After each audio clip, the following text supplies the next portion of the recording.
Isang araw ay may masamang panaginip ang hari.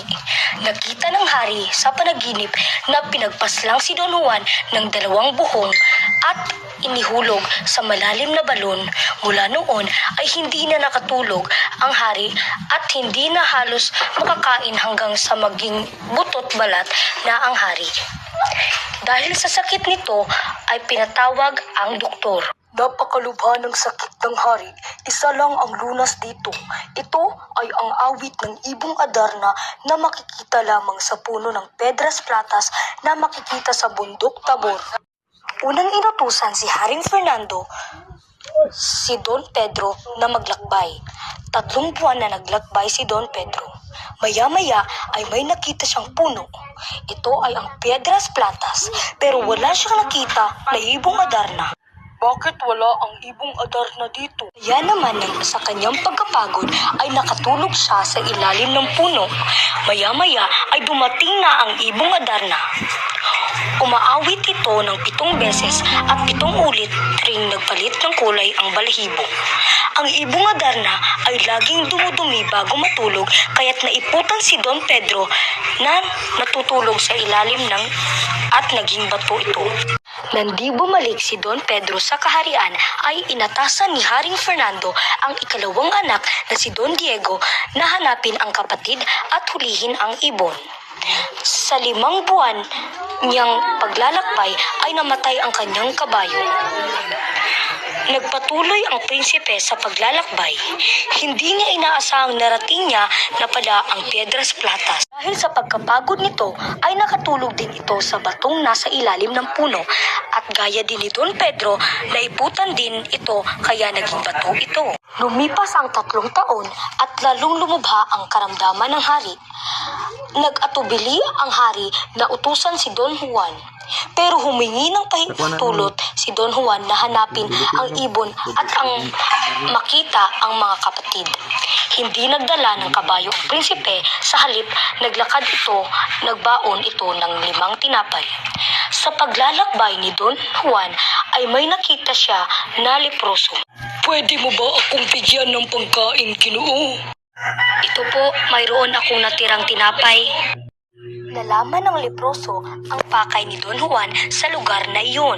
Huwag kang masilaw sa kagandahan ng puno, sa halip ay tumanaw sa iba upang makita ang isang dampa doon. Doon mo matatagpuan ang isang ermitanyo na makakatulong sa paghuliin sa ibong Adarna. Isinauli ng leproso ang tinapay kay Don Juan. Ang naipagkaloob ko na ay di na binabawi. Narating ni Don Juan ang Piedras Platas at dahil sa pagkamangha ay muntik nang makalimot sa habilin ng matandang leproso. Nagbalik ang diwa niya at nakita ang dampa. Malalim na ang gabi kung ito ay dumapo sa Piedras Platas. 7 beses na umaawit ang ibon at 7 beses ding nagpapalit ng kulay ng balahibo. Sa oras ng umaawit ang ibon ay kailangan mong hiwaan ang palad at pigaan ng dayap upang malabanan ang antok. Bago matulog ang ibon ay dumudumi ito at kailangang maiwasan mo iyong upang hindi maging bato. Ibinigay ng ermitanyo ang sintas na ginto para magamit niyang panghuli at panggapos sa ibong Adarna. Wala pa ang ibong Adarna, nagsakitin niya ang Piedras Platas. Wala pa siguro ang ibong Adarna. Hindi siya nainip sa paghihintay hanggang sa lumalim ang gabi. Humapo na rin sa wakas ang ibong Adarna sa Piedras Platas. Kahanga-hanga ang taglay na gilas at kariktan ng ibon. Nagsimula itong umawit at nagpalit na rin ang kulay ng balahibo. Napahikab si Don Juan nang marinig ang awit ng ibon.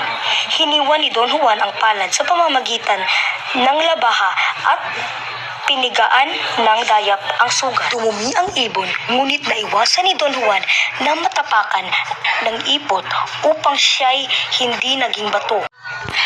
Natulog na ang ibong Adarna na nakabuka ang mga pakpak at dilat ang 2 mata, kaya mapagkakamalang gising pa.